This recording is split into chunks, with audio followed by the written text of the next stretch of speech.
ನಮಸ್ಕಾರ ಸ್ನೇಹಿತರೆ, ಎಲ್ಲರಿಗೂ ಇವತ್ತಿನ ಹೊಸ ವ್ಲಾಗ್ಗೆ ತಮಗೆಲ್ಲರಿಗೂ ಸ್ವಾಗತ ಸುಸ್ವಾಗತ. ಗುಡ್ ಮಾರ್ನಿಂಗ್ ಸ್ನೇಹಿತರೆ, ಎಲ್ಲರೂ ಏನು ಮಾಡ್ತಾಯಿದ್ದೀರಾ? ಎಲ್ಲರೂ ಚೆನ್ನಾಗಿದ್ದೀರಾ ಅಂತ ಅಂದ್ಕೊಂಡಿದ್ದೀನಿ. ಇವತ್ತು ಬೆಳಗ್ಗೆ ಬ್ರೇಕ್ಫಾಸ್ಟ್ ಎಲ್ಲ ಮುಗಿಸಿ ಕೂತ್ಕೊಂಡಿದ್ದೀನಿ. ಲೈಟಾಗಿ ಕಾಫಿ ಕುಡಿತಾ ಇದ್ದೀನಿ. ಹೊರಗಡೆ ನಿನ್ನೆಯಿಂದ ಫುಲ್ಲು ಸಕ್ಕದ ಹೊಡಿತಾ ಇದೆ ಮಳೆ. ಇವಾಗ ಸ್ವಲ್ಪ ಸಣ್ಣ ಪುಟ್ಟ ಕೆಲಸಗಳಿದ್ವು. ಇವಾಗ ಒಂದ್ಸಲ ನಮ್ಮ ತೋಟಕ್ಕೆಲ್ಲ ಹೋಗಿಬಿಟ್ಟು ಒಂದ್ಸಲ ವಿಸಿಟ್ ಮಾಡಿಬಿಟ್ಟು ಬರಬೇಕು. ಏನಕ್ಕಂತಂದರೆ ತುಂಬ ಮಳೆ ಆಗ್ತಾಯಿದೆ. ನಿನ್ನೆಯಿಂದ ಬಿಡದೇನೆ ಮಳೆ ಬರ್ತಾಯಿದೆ. ಸೊ ತೋಟದಲ್ಲಿ ಹೇಗಿದೆ ವಾತಾವರಣ ಮತ್ತು ಏನೇನು ಸಮಸ್ಯೆಗಳಾಗಿದೆ ಅನ್ನೋದನ್ನು ನೋಡಿಕೊಂಡು ಬರಬೇಕು. ಏನಾದರೂ ಸಮಸ್ಯೆ ಆದರೆ ಅದನ್ನು ಸರಿಪಡಿಸಿ ಬರಬೇಕು. ಸೊ ನಾನು ನಿಮಗೆ ನಮ್ಮ ಹೊಸ ತೋಟವನ್ನು ತೋರಿಸಿದ್ದೆ. ಇವತ್ತು ನಮ್ಮ ಹಳೆ ತೋಟಕ್ಕೆ ಹೋಗ್ತಾ ಇದ್ದೀನಿ. ಹಳೆ ತೋಟ ಹೇಗಿದೆ ಅಂತ ನಾನು ನಿಮಗೆ ಇವತ್ತಿನ ಈ ವ್ಲಾಗ್ನಲ್ಲಿ ತೋರಿಸ್ತೀನಿ. ಏನಪ್ಪ ಬರೀ ತೋಟದ್ದೇ ವಿಡಿಯೋ ಹಾಕ್ತಾಯಿದ್ದೀನಿ ಅಂತ ನೋಡ್ತಾ ಇದ್ದೀರಾ? ಹೊರಗಡೆ ಎಲ್ಲೂ ಹೋಗೋಕ್ಕಾಗ್ತಾಯಿಲ್ಲ. ಗಾಡಿ ಬೇರೆ ಸರ್ವಿಸ್ ಮಾಡಿಸ್ಬೇಕು, ಟೈಮ್ ಇಲ್ಲ. ಹಾಗಾಗಿ ಮನೆಯಲ್ಲೇ ಇದ್ದೀನಿ. ಸುಮ್ಮನೆ ಕೂತ್ಕೊಂಡು ಏನು ಮಾಡೋಣ, ಡೈಲಿ ನಾನು ವ್ಲಾಗಾರ ಅಪ್ಲೋಡ್ ಮಾಡೋಣ ಅಂತ ಹೇಳಿಬಿಟ್ಟು ವ್ಲಾಗನ್ನು ಅಪ್ಲೋಡ್ ಮಾಡ್ತಾಯಿದ್ದೀನಿ. ಈ ನಡುವೆ 2-3 ದಿನದಿಂದ ಕಂಟಿನ್ಯೂಸ್ ಆಗಿ ನಮ್ಮ ವ್ಲಾಗ್ಸ್ ಬರ್ತಾಯಿದೆ ನಮ್ಮ ಚಾನಲ್ನಲ್ಲಿ. ಸ್ನೇಹಿತರೆ, ನೀವೇನಾದರೂ ನಮ್ಮ ಯೂಟ್ಯೂಬ್ ಚಾನಲ್ಗೆ ಹೊಸಬರಾಗಿದ್ದರೆ ದಯವಿಟ್ಟು ನಮ್ಮ ಯೂಟ್ಯೂಬ್ ಚಾನಲ್ಗೆ ಸಬ್ಸ್ಕ್ರೈಬ್ ಮಾಡಿಕೊಂಡು ನಮ್ಮ ವೀಡಿಯೋಸ್ಗಳನ್ನು ನೋಡಿ ನಮ್ಮ ಕನ್ನಡ ಯೂಟ್ಯೂಬರ್ಸನ್ನು ಬೆಳೆಸಿ ಉಳಿಸಿ ಮತ್ತು ಈ ವಿಡಿಯೋ ಬಗ್ಗೆ ನಿಮ್ಮ ಅನಿಸಿಕೆಗಳನ್ನು ಕಮೆಂಟ್ ಸೆಕ್ಷನಲ್ಲಿ ತಿಳಿಸಿ ಅಂತ ಹೇಳ್ತಾ ಇವತ್ತಿನ ವ್ಲಾಗ್ನ ಶುರು ಮಾಡ್ತಾಯಿದ್ದೀನಿ. ಬನ್ನಿ ವ್ಲಾಗ್ನ ಕಂಟಿನ್ಯೂ ಮಾಡೋಣ. ಹಬ್ಬ ಬನ್ನಿ ಇವಾಗ ತೋಟಕ್ಕೆ ಹೋಗೋಣ. ತೋಟಕ್ಕೆ ಹೆಂಗೆ ಹೋಗೋಣ ಅಂತ ನೋಡ್ತಾ ಇದ್ದೀರಿ. ಗಂಬೂಟ್ ಹಾಕ್ಕೊಂಡು ಹೋಗೋಣ, ಸ್ಲಿಪ್ಪರ್ ಹಾಕ್ಕೊಂಡು ಹೋಗೋಣ ಅಂತ ಗೊತ್ತಾಗ್ತಾ ಇಲ್ಲ. ಗಂಬೂಟ್ ಒಳಗಡೆ ಫುಲ್ ನೀರು ತುಂಬ್ಕೊಂಡ್ಬಿಟ್ಟಿದೆ. ಇವಾಗ ತೋಟಕ್ಕೆ ಹೋಗೋದು ಅಂತಂದರೆ ಕ್ಯಾಮ್ರಾ ಹಿಡ್ಕೊಂಡು ಸ್ವಲ್ಪ ಕಷ್ಟನೇ, ಪರವಾಗಿಲ್ಲ. ಬನ್ನಿ ಹೋಗ್ಬಿಟ್ಟು ಬರೋಣ. ಸ್ನೇಹಿತರೆ, ಛತ್ರಿ ತೊಗೊಂಡು ಬಂದೆ, ಬೇಜಾರು ಮಾಡ್ಕೊಬೇಡಿ. ಫ್ಯಾನ್ ಹಾಕ್ಕೊಂಡಿದ್ದೀನಿ. ಅಯ್ಯೋ ಅಯ್ಯೋ, ಇಲ್ಲಿ ನೋಡಿ ಸ್ನೇಹಿತರೆ ಹೆಂಗೆ ನೀರು ಬರ್ತಾಯಿದೆ ಅಂತಂದರೆ ಕಾಣಿಸ್ತಾ ಇದೆಯಾ? ಸಖತ್ತ ಫಾಸ್ಟಾಗಿ ಬರ್ತಾಯಿದೆ. ಮೊನ್ನೆ ಎಲ್ಲ ನೀರೇ ಇರಲಿಲ್ಲ. ಮೊಬೈಲ್ನಲ್ಲಿ ಶೂಟ್ ಮಾಡಿದ್ದೆ ಹಿಂದಿನ ವ್ಲಾಗೆಲ್ಲ. ಅಷ್ಟು ವೈಡಾಗಿ ಕ್ಯಾಪ್ಚರ್ ಆಗ್ತಾಯಿರಲಿಲ್ಲ ಮತ್ತು ಸ್ಟೇಬಲಾಗಿ ಬರ್ತಾಯಿರಲಿಲ್ಲ ವಿಡಿಯೋ. ಮತ್ತು ತುಂಬ ಮಳೆ ಬೇರೆ ಇದೆಯಲ್ಲ, ವೈರ್ಲೆಸ್ ಮೈಕ್ ಅದೆಲ್ಲ ಹಾಕ್ಕೊಂಡಿದ್ರೆ ಸ್ವಲ್ಪ ರಗಳೆನೆ. ಸೊ ಹಾಗಾಗಿ ಗೋಪ್ರೋ ವಾಟರ್ ಪ್ರೂಫ್ ಇದೆ ಅಂತ ಹೇಳ್ಬಿಟ್ಟು ಗೋಪ್ರೋದಲ್ಲಿ ಶೂಟ್ ಮಾಡ್ತಾಯಿದ್ದೀನಿ. ಬೆಳಗ್ಗೆ ವ್ಲಾಗ್ ಸ್ಟಾರ್ಟ್ ಮಾಡಿದ್ದೆ ಗೋಪ್ರೋದಲ್ಲಿ. 5K 50 ರೆಸಲ್ಯೂಷನ್ನಲ್ಲಿ ವ್ಲಾಗನ್ನು ಶೂಟ್ ಮಾಡೋಣ ಅಂತ ಹೇಳ್ಬಿಟ್ಟು ಸೆಟ್ಟಿಂಗ್ ಮಾಡಿಕೊಂಡು ಸ್ಟಾರ್ಟ್ ಮಾಡಿದ್ದೆ ವ್ಲಾಗ್ನ. ಬಟ್ ತೋಟಕ್ಕೆ ಹೋಗಬೇಕಾದ್ರೇ ಗೋಪ್ರೋ ಇದ್ದಕ್ಕಿದ್ದಂತಲೇ ಒಂಥರ ಸ್ಟ್ರಕ್ ಆಗ್ಬಿಡ್ತು. ಕ್ಯಾಮ್ರಾ ಆಫ್ ಮಾಡೋಕ್ಕೂ ಬರ್ತಾಯಿರಲಿಲ್ಲ, ಏನು ಮಾಡೋಕ್ಕೂ ಬರ್ತಾಯಿರಲಿಲ್ಲ, ಏನೂ ವರ್ಕೇ ಆಗ್ತಾಯಿರಲಿಲ್ಲ. ರಿಪೇರ್ ಅಂತ ತೋರಿಸ್ತಾ ಇತ್ತು. ಸೊ ಒಂದು ಸಲ ಭಯ ಆಯಿತು. ಒಂದು ಸಲ ಬ್ಯಾಟ್ರಿ ತೆಗೆದ್ಬಿಟ್ಟು ತಿರ್ಗಾ ಹಾಕಿದೆ. ಮತ್ತು ಇವಾಗ 2.7K 50 ರೆಸಲ್ಯೂಷನಲ್ಲಿ ವಿಡಿಯೋವನ್ನು ಮಾಡ್ತಾಯಿದ್ದೀನಿ. 4K ರೆಸಲ್ಯೂಷನ್ ವಿಡಿಯೋ ಮಾಡಿದ್ರೆ ಏನಾಗುತ್ತೆ ಅಂತಂದರೆ ಗೋಪ್ರೋ ತುಂಬ ಹೀಟ್ ಆಗುತ್ತೆ. ಅದು ನಾನು ಗೋಪ್ರೋಗೆ ಪ್ರೊಟೆಕ್ಟಿವ್ ಕೇಸನ್ನು ಬೇರೆ ಹಾಕ್ಕೊಂಡಿದ್ದೀನಲ್ಲ, ತುಂಬ ಹೀಟ್ ಆಗುತ್ತೆ ಕ್ಯಾಮ್ರಾ. ಮೋಟೋ ವ್ಲಾಗ್ ಮಾಡಿದ್ರೆ ಸ್ವಲ್ಪ ತಣ್ಣನ ಗಾಳಿ ಹೊಡಿತಾ ಇರುತ್ತೆ ಹೆಲ್ಮೆಟಿಗೆ. ಸೊ ಹಾಗಾಗಿ ಸ್ವಲ್ಪ ಚಿಲ್ಡಾಗಿರುತ್ತೆ ಕ್ಯಾಮ್ರಾ. ಇವಾಗ ಗಾಳಿ ಏನು ಇರಲ್ವಲ್ಲ, ಸೊ ಹಾಗಾಗಿ ಕ್ಯಾಮ್ರಾ ಹೆವಿ ಹೀಟ್ ಆಗುತ್ತೆ 4K ಇದರಲ್ಲಿ ಶೂಟ್ ಮಾಡಬೇಕು ಅಂತಂದರೆ. ಸೊ ಕ್ಯಾಮ್ರಾ ಸ್ಟ್ರಕ್ ಆಗಿತ್ತು. ಮತ್ತು ತಿರ್ಗಾ ಬ್ಯಾಟ್ರಿ ರಿಮೂವ್ ಮಾಡಿ ತಿರ್ಗಾ ಹಾಕಿ ಇವಾಗ ಮತ್ತೆ 2.7K 50 ರೆಸಲ್ಯೂಷನ್ನಲ್ಲಿ ಫಿಕ್ಸ್ ಮಾಡಿಕೊಂಡು ಇವಾಗ ವ್ಲಾಗನ್ನು ಶೂಟ್ ಮಾಡ್ತಾಯಿದ್ದಾನೆ. ಮತ್ತು ತಿರ್ಗಾ ಇವಾಗ ಮತ್ತೆ ಏನಾಗುತ್ತೆ ಅಂತ ಗೊತ್ತಿಲ್ಲ, ಏನು ಪ್ರಾಬ್ಲಮ್ ಆಗುತ್ತೆ ಅಂತ ಗೊತ್ತಿಲ್ಲ. ಇವಾಗಲೇ ತುಂಬ ಹೀಟ್ ಆಗಿಬಿಟ್ಟಿದೆ ಕ್ಯಾಮ್ರಾ. ಯಾಕೆ ಹೀಟ್ ಆಗ್ತಾಯಿದೆ ಅಂತ ಗೊತ್ತಿಲ್ಲ. ಮೊನ್ನೆ ಒಂದು ಸಣ್ಣ ರೈಡ್ ಮಾಡಿದ್ದೆ ಕಾರ್ನಲ್ಲಿ. ಆವಾಗ ಸ್ವಲ್ಪ ಹೊರಗಡೆ ಎಲ್ಲ ಓಡಾಡಿದ್ದೆ ಕ್ಯಾಮ್ರಾ ಹಿಡ್ಕೊಂಡು. ಕ್ಯಾಮ್ರಾ ಲೆನ್ಸ್ ಏನಿದೆ ಅದರಲ್ಲಿ ಸ್ವಲ್ಪ ಫಾಗ್ ಆಗಿಬಿಟ್ಟಿದೆ. ಅದು ಕ್ಲೀನ್ ಆಗ್ತಾಯಿಲ್ಲ. ಸೊ ಲೆನ್ಸನ್ನು ರಿಮೂವ್ ಮಾಡಿಬಿಟ್ಟು ಕ್ಲೀನ್ ಮಾಡಬೇಕು. ಇವಾಗ ಕಾಣಿಸ್ತಾ ಇದೆ. ಸೊ ಅದನ್ನೊಂದು ಕೆಲಸ ಇದೆ. ಅದಕ್ಕೆ ಭಯ ಕಣ್ರಿ. ಅದಕ್ಕೆ ನಾನು ಮೋಟೋ ವ್ಲಾಗ್ ಮಾಡೋಕ್ಕೆ ಹೋಗ್ತಾಯಿಲ್ಲ. ಇರೋದು ಒಂದೇ ಕ್ಯಾಮ್ರಾ, ಚೆನ್ನಾಗಿ ಇಟ್ಕೊಳ್ಳೋ ಅಂತ ಹೇಳ್ಬಿಟ್ಟು. ಇಲ್ಲಾಂತಂದರೆ ಮಾನ್ಸೂನ್ ರೈಡ್ ಮಾಡಬೇಕು ಅಂತ ತುಂಬ ಆಸೆ ಇದೆ ನನಗೆ. ಸೊ ಅದೇ ಕಾರಣ, ಎಲ್ಲಿ ಕ್ಯಾಮ್ರಾ ಹಾಳಾಗ್ಬಿಡುತ್ತೋ ಅಂತ ಭಯ ನನಗೆ. ಈ ಲೆನ್ಸು ಗೋಪ್ರೋ ಲೆನ್ಸ್ ಏನಿದೆ ನೋಡಿ, ಮಧ್ಯ ಸ್ವಲ್ಪ ಗ್ಯಾಪ್ ಇರುತ್ತೆ. ಆ ಗ್ಯಾಪಲ್ಲಿ ನೀರು ಹೋಗಿಬಿಟ್ರೆ ಕ್ಯಾಮ್ರಕ್ಕೇನೂ ತೊಂದರೆ ಆಗೋಲ್ಲ. ಬಟ್ ಲೆನ್ಸ್ ಒಳಗಡೆ ಫಾಗ್ ಆಗಿಬಿಡುತ್ತೆ. ಫಾಗ್ ಆದರೆ ನಿಮಗೆ ಏನೂ ಕಾಣಲ್ಲ, ಲೆನ್ಸ್ ಎಲ್ಲ ಫುಲ್ ಬ್ಲರ್ ಆಗಿಬಿಡುತ್ತೆ. ಅದಕ್ಕೆ ಸೊ ಇಲ್ಲಿ ತೊಂದರೆಗಳು ಯಾವಾಗಲೂ ಇದ್ದಿದ್ದೆ. ಬನ್ನಿ ಇವತ್ತಿನ ವ್ಲಾಗ್ನ ಕಂಟಿನ್ಯೂ ಮಾಡೋಣ. ನೋಡಿ ನಾವು ಇವಾಗ ತೋಟದ ಎಂಟ್ರೆನ್ಸಲ್ಲಿದ್ದೀವಿ. ನೀವು ನೋಡ್ತಾ ಇರ್ಬೋದು. ಗೋಪುರನ ಟ್ರೈಪೋಡಿ ಮೌಂಟ್ ಮಾಡ್ಕೊಂಡಿದ್ದೆ. ತುಂಬ ಮಳೆ ಬರ್ತಾ ಇದೆ ಬೇರೆ, ಸ್ವಲ್ಪ ವೇಟ್ ಆಗಿಬಿಡುತ್ತೆ. ಟ್ರೈಪೋಡ್ ಸ್ವಲ್ಪ ವೇಟ್ ಭಾರ ಜಾಸ್ತಿ. ಮತ್ತು ಟ್ರೈಪೋಡ್ ಮನೇಲಿ ಇಟ್ಬಿಟ್ಟು ಗೋಪುರನ ಕೈಯಲ್ಲೇ ಹಿಡ್ಕೊಂಡು ವ್ಲಾಗನ್ನು ಮಾಡ್ತಾಯಿದ್ದೀನಿ.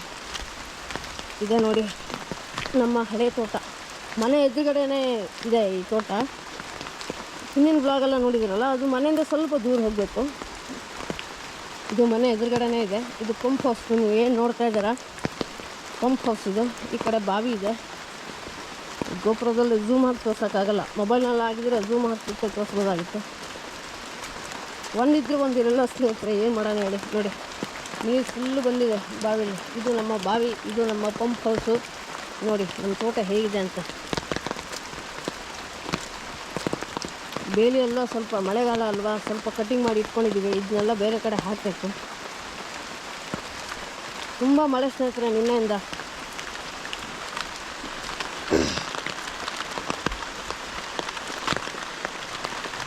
ಮತ್ತೇನಿಲ್ಲ, ಈ ಕಾಲುವೆಯಲ್ಲಿ ನೀರು ನಿಂತ್ಕೊಂಡ್ಬಿಟ್ರೆ ಕಷ್ಟ.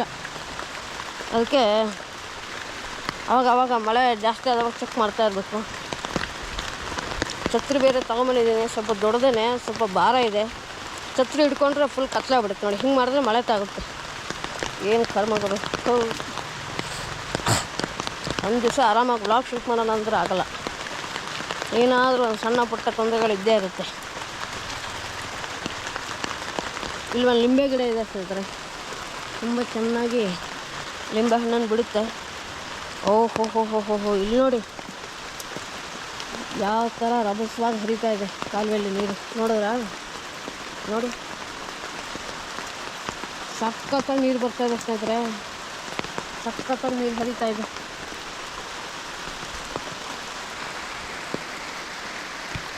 ನೋಡಿ ಸ್ನೇಹಿತರೆ, ಇದೇ ನಮ್ಮ ಹಳೆ ತೋಟ. ಮನೆ ಎದುರುಗಡೆ ಇರುವಂಥದ್ದು ತೋಟ ಇದೆ. ಬೇಲಿ ಕಾಣಿಸ್ತಾ ಇದ್ದಲ್ಲ, ಈ ಬೇಲಿಯಿಂದ ಆ ಕಡೆ ಬೇಲಿ ಕಾಣಿಸ್ತಾ ಇದ್ದಲ್ಲ, ಬೇಲಿ ಒಳಗಡೆ ಏನು ಕಾಣಿಸ್ತಾ ಇದೆ ಅದೆಲ್ಲ ನಮ್ಮದೇ, ನಮ್ಮ ತಂದೆದು. ಮೊನ್ನೆ ಎಲ್ಲ ಮೆಣಸಿನ ಬಳ್ಳಿ ಎಲ್ಲ ನೆಟ್ಟಿದ್ವಿ ನೋಡಿ, ಕಾಣಿಸ್ತಾ ಇದೆಯಾ?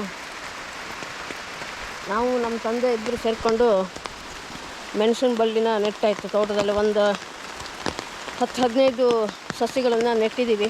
ಹೇಳೋದ್ರಲ್ಲಿ ಸಣ್ಣ ಪುಟ್ಟ ತಪ್ಪುಗಳಾಗುತ್ತೆ, ಕ್ಷಮೆ ಇರಲಿ. ಸಸ್ಯ ಅಲ್ಲ, ಒಂದು ಮೆಣಸಿನಕಾಯಿ ಗಿಡ ಇದೆ ನೋಡಿ. ಇದಕ್ಕೆ ನಾವು ಸೂಜ್ ಮೆಣಸು ಅಂತ ಹೇಳ್ತೀವಿ. ಕಾಣಿಸ್ತಾ ಇದ್ದಲ್ಲ, ತುಂಬ ಚೆನ್ನಾಗಿ ಬಂದಿದೆ. ಇದು ನೆಟ್ಟಿರೋದೆ. ಈ ಸೂಜ್ ಮೆಣಸು ಅಂತ ಹೇಳ್ತೀವಲ್ಲ, ಅದು ನೋಡೋಕ್ಕೆ ತುಂಬ ಚಿಕ್ಕದು, ಟೇಸ್ಟ್ ಇದೆಯಲ್ಲ ನೆಕ್ಸ್ಟ್ ಲೆವೆಲ್ಲು. ನೋಡೋಕ್ಕೆ ಚಿಕ್ಕದು, ಬಟ್ ಖಾರ ಮಾತ್ರ ಸಿಕ್ಕಾಪಟ್ಟೆ ಇರುತ್ತೆ. ಆದರೆ ಆರೋಗ್ಯಕ್ಕೆ ತುಂಬ ಒಳ್ಳೆಯದು, ಆರೋಗ್ಯಕ್ಕೆ ತುಂಬ ತಂಪು ಅಂತೆ. ಇಲ್ಲಿ ನೋಡಿ ನಮ್ಮ ಸ್ನೇಹಿತರು ಕಾಯ್ತಾ ಇದ್ದಾರೆ ಬ್ಲಾಗ್ಗೆ, ತೋರಿಸ್ತೀನಿ ನೋಡಿ. ಆಹಾ ಹಾ ಹಾ ಕಚ್ಚಕ್ಕೆ ಬರ್ತಾ ಇದೆ ಸ್ನೇಹಿತರೆ ನೋಡಿ. ಏಡಿ ಅಂತೀವಿ ನಾವು ಇದಕ್ಕೆ. ಕಚ್ಚಕ್ಕೆ ಬರ್ತಾ ಇದೆ, ಕಾಣಿಸ್ತಾ ಇದೆಯಾ?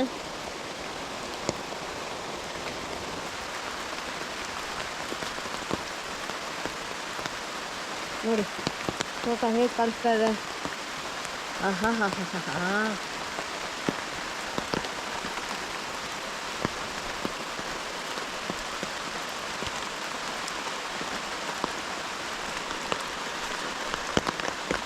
ಮೊನ್ನೆ ಒಂದು ಚಿಕ್ಕ ಎಡವಟ್ಟು ಮಾಡಿದೆ. ಏನಂತಂದರೆ, ಬ್ಲಾಗ್ ಶೂಟ್ ಮಾಡಿಬಿಟ್ಟು ಗೋಪುರದಲ್ಲಿ ತಗೊಂಡು ಒಂದು 10-15 ನಿಮಿಷ ಹೊರಗಡೆ ಇಟ್ಬಿಟ್ಟು, ಹೀಟಾಗಿರುತ್ತೆ ಗೋಪುರ ತುಂಬ. 10-15 ನಿಮಿಷ ಹೊರಗಡೆ ಇಟ್ಟೆ, ಸ್ವಲ್ಪ ಕ್ಲೀನಾಗಿ ಒರೆಸ್ಬಿಟ್ಟು ಆ ಗೋಪುರ ಕೇಸ್ ಇದೆ ಅದರಲ್ಲಿ ಹಾಕ್ಬಿಟ್ಟು ಕಬೋರ್ಡಲ್ಲಿ ಇಟ್ಟಿದ್ದೆ. ಅದೇ ದೊಡ್ಡ ಎಡವಟ್ಟಾಯಿತು. ಹೊರಗಡೆ ಇಡಬೇಕಾಗಿತ್ತು ನಾನು ಸ್ವಲ್ಪ ಹೊತ್ತು. ಒಳಗಡೆ ಹೀಟ್ ಇರುತ್ತೆ, ನಮ್ಗೆ ಗೊತ್ತಾಗಲ್ಲ. ಆ ಹೀಟಿಂದ ಆ ಥರ ಆಗುತ್ತೆ. ನಮ್ಮ ಹಳ್ಳಿ ಕಡೆ ಎಲ್ಲ ಮಳೆಗಾಲದಲ್ಲಿ ಇದೇ ತೊಂದರೆ. ಕ್ಯಾಮ್ರಾ ಲೆನ್ಸ್ಗಳು ಎಲ್ಲ ತುಂಬ ಕಷ್ಟ ಮನೇಲಿ ಇಟ್ಕೊಳ್ಳೋದು. ಒಂಥರ ಫಂಗಸ್ ಆಗಿಬಿಡುತ್ತೆ ಸ್ನೇಹಿತರೆ ಲೆನ್ಸಿಗೆ, ಕ್ಯಾಮ್ರಾ ಲೆನ್ಸಿಗೆಲ್ಲ ಫಂಗಸ್ ಆಗಿಬಿಡುತ್ತೆ. ನಾನು ಇನ್ನೊಂದು ವೈಡ್ ಆ್ಯಂಗಲ್ ಲೆನ್ಸ್ ಇದೆ ಮೊಬೈಲಿಗೆ ಹಾಕ್ಕೊಳ್ಳುವಂಥದ್ದು. ಸ್ಕೈವಿಕ್ ಸಿಗ್ನಿ ಕಂಪ್ನಿಯ ಒಂದು ಲೆನ್ಸ್ ಇದೆ ನನ್ನ ಹತ್ರ, ಮೈಕ್ರೋ ಲೆನ್ಸು ಮತ್ತು ವೈಡ್ ಆ್ಯಂಗಲ್ ಲೆನ್ಸು. ಅದು ಸಖತ್ ಫಂಗಸ್ ಆಗಿಬಿಟ್ಟಿದೆ, ಅದು ಯೂಸ್ ಮಾಡೋಕ್ಕೆ ಬರ್ತಾ ಇಲ್ಲ ಇವಾಗ. ಎಷ್ಟು 2,500 ಎಷ್ಟು ಕೊಟ್ಟಿದ್ದೆ. ಗೋಪ್ರೋ ಸಖತ್ ಹ್ಯಾಂಡಿ, ಆರಾಮಾಗಿ ಬ್ಲಾಗ್ ಶೂಟ್ ಮಾಡ್ಬೋದು. ಆದರೆ ಸಖತ್ ಹೀಟ್ ಆಗಿಬಿಡುತ್ತೆ. ಅದೊಂದೇ ಸಮಸ್ಯೆ. ಮತ್ತು ಗೋಪ್ರೋ ಫೂಟೇಜನ್ನು ನಾವು ಬ್ಯಾಕಪ್ ತಗೋಬೇಕಾದ್ರೆ ಹೆವಿ ಕಷ್ಟ ಗುರು. ಏನಾಗುತ್ತಂತಂದರೆ ಈ ಗೋಪ್ರೋದಲ್ಲಿ ವಿಡಿಯೋ ರೆಕಾರ್ಡ್ ಆಗುತ್ತಲ್ಲ, ಎಲ್ಲ 2-3 ವ್ಲಾಗಲ್ಲಿ ಹೇಳಿದ್ದೆ ನಾನು. ಗೋಪ್ರೋದಲ್ಲಿ ವಿಡಿಯೋ ರೆಕಾರ್ಡ್ ಆಗುತ್ತಲ್ಲ, ಅದು ರೆಕಾರ್ಡ್ ಆಗಿದ್ದ ವಿಡಿಯೋ ಎಲ್ಲ ಪಾರ್ಟ್ ಆಗಿ ರೆಕಾರ್ಡ್ ಆಗುತ್ತೆ. ಇವಾಗ ನಮ್ಮ ಗೋಪ್ರೋದಲ್ಲಿ ಇರುವಂಥ ಡೇಟಾವನ್ನು ನಾವು ತೊಗೋಬೇಕು ಅಂತಂದರೆ ಸೀರಿಯಲ್ ಆಗಿ ಬರೋಲ್ಲ. ನಮ್ಮ ಡಿವೈಸಿಗೆ ಆ ಫುಟೇಜನ್ನು ಕಾಪಿ ಮಾಡಿಕೊಂಡ್ರೆ ಸೀರಿಯಲ್ ಆಗಿ ಬರೋಲ್ಲ ವಿಡಿಯೋಸು. ಒಂದನೇದು ಯಾವುದು 2ನೇದು ಯಾವುದು ಅಂತ ನೋಡಿಕೊಂಡು ಸೆಲೆಕ್ಟ್ ಮಾಡಿ ಎಡಿಟ್ ಮಾಡಬೇಕಾಗುತ್ತೆ. ಅದೇ ದೊಡ್ಡ ತಲೆನೋವು. ಅದಕ್ಕೆ ನಾನು ಜಾಸ್ತಿ ಗೋಪ್ರೋದಲ್ಲಿ ಶೂಟ್ ಮಾಡಲ್ಲ. ಮೋಟೋ ವ್ಲಾಗ್ ಮಾತ್ರ ಗೋಪ್ರೋದಲ್ಲಿ ಶೂಟ್ ಮಾಡ್ತೀನಿ ಇನ್ನು ಮುಂದೆ. ಅದೇ ದೊಡ್ಡ ತಲೆನೋವು ಗೋಪ್ರೋದಲ್ಲಿ. DJI ಆ ಥರ ಸಮಸ್ಯೆ ಏನಿಲ್ಲ ಅಂತ ಅನಿಸುತ್ತೆ. ಇನ್ನು ಗೋಪ್ರೋ ಫೂಟೇಜಸ್ ಎಲ್ಲ ನೆಕ್ಸ್ಟ್ ಲೆವೆಲ್ ಬರುತ್ತೆ.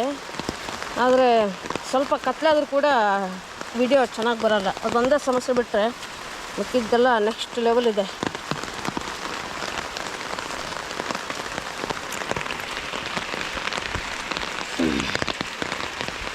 ಸ್ನೇಹಿತರೆ, ನಾನು ಭಾನುವಾರ, ಯಾವಾಗ, ಇವತ್ತೇ ಶನಿವಾರ ಅಲ್ವಾ, ನಾಳೆ ಭಾನುವಾರ. ಈ ವ್ಲಾಗ್ ನೀವು ನಾಳೆ ನೋಡ್ತೀರ ಪಕ್ಕ. ನಾನು ಶನಿವಾರ, ಇವತ್ತು ತಾರೀಕು ಎಷ್ಟು, 13ನೇ ತಾರೀಕು ಈ ವ್ಲಾಗನ್ನು ಶೂಟ್ ಮಾಡ್ತಾ ಇರೋದು. ನೀವು ಭಾನುವಾರ ನೋಡ್ಬೋದು. ಇವತ್ತು ಮಧ್ಯಾಹ್ನ ಕೂತ್ಕೊಂಡು ಎಲ್ಲ ವ್ಲಾಗನ್ನು ಎಡಿಟ್ ಮಾಡಿ ಅಪ್ಲೋಡ್ ಮಾಡಬೇಕು. ನಾಳೆ ಮಧ್ಯಾಹ್ನ ಲೈವಿಗೆ ಬರ್ತೀನಿ. ನಾಳೆ ಮಧ್ಯಾಹ್ನ ಸುಮಾರು ಒಂದು 4 ಗಂಟೆ ಸುಮಾರಿಗೆ ಲೈವ್ ಮಾಡೋಣ ಅಂತಿದೆ. 4 ಗಂಟೆಯಿಂದ ಒಂದು 5 ಗಂಟೆ ತನಕ, ಮತ್ತು ಸಾಯಂಕಾಲ ಮಾಡಬೇಕಂತಿದೆ. ನೋಡೋಣ. ನಾಳೆ ಮಧ್ಯಾಹ್ನ 4 ಗಂಟೆಗಂತೂ ಪಕ್ಕ ಬಂದೇ ಬರ್ತೀನಿ ಲೈವಿಗೆ. ಆಯಿತಾ? ಲೈವಿಗೆಲ್ಲ ಬನ್ನಿ, ಮಾತಾಡೋಣ, ಕಷ್ಟ ಸುಖಗಳನ್ನು ಮಾತಾಡೋಣ. ನಿಮಗೆ ಏನಾದರೂ ನಮ್ಮ ವ್ಲಾಗ್ ಸಂಬಂಧಪಟ್ಟ ಪ್ರಶ್ನೆಗಳಿದ್ದರೆ ಕೇಳ್ಬೋದು, ನಾನು ಅದಕ್ಕೆ ಉತ್ತರಿಸ್ತೀನಿ. ಓಕೆನಾ? ಎಲ್ಲರೂ ಕೂಡ ಜಾಯ್ನ್ ಆಗಿ ನಮ್ಮ ಲೈವಿಗೆ.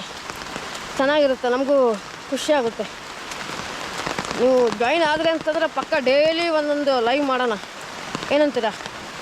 ನೀವು ಬಂದರೆ ಪಕ್ಕ ಮಾಡ್ತೀನಿ ಸ್ನೇಹಿತರೆ. ನಮಗೇನಿಲ್ಲ, ನಮ್ಮ ವಿಡಿಯೋಸು ಒಳ್ಳೆ ರೀಚ್ ಆಗಬೇಕಷ್ಟೇ. ಈ ಗೋಪ್ರೋದಲ್ಲಿ ವಾಯ್ಸು ತುಂಬ ಚೆನ್ನಾಗಿ ಬರುತ್ತೆ. ಅದಕ್ಕೆ ಇವತ್ತು ಗೋಪ್ರೋದಲ್ಲಿ ಶೂಟ್ ಹಾಕ್ಕೊತಾ ಇದ್ದೀನಿ. ತುಂಬ ಮಳೆ ಬರ್ತಾ ಇದೆಯಲ್ಲ, ಹೆವಿ ನಾಯ್ಸ್ ಬರುತ್ತೆ ಮೊಬೈಲ್ನಲ್ಲಿ. ಅದಕ್ಕೆ ಎಕ್ಸ್ಟ್ರಾ ವೈರ್ಲೆಸ್ ಮೈಕ್ ಹಾಕ್ಕೋಬೇಕು. ಅದಕ್ಕೆ ಗೋಪ್ರೋದಲ್ಲಿ ವಾಯ್ಸ್ ಚೆನ್ನಾಗಿ ಬರುತ್ತಲ್ಲ ಅಂತ ಹೇಳಿಬಿಟ್ಟು, ಮತ್ತು ಈಸಿ ವ್ಲಾಗ್ ಮಾಡೋದು. ಆರಾಮಾಗಿ ಕೈಲಿ ಹಿಡ್ಕೊಂಡ್ರೂ ಕೂಡ ತುಂಬ ಚೆನ್ನಾಗಿ ಬರುತ್ತೆ ಫುಟೇಜ್.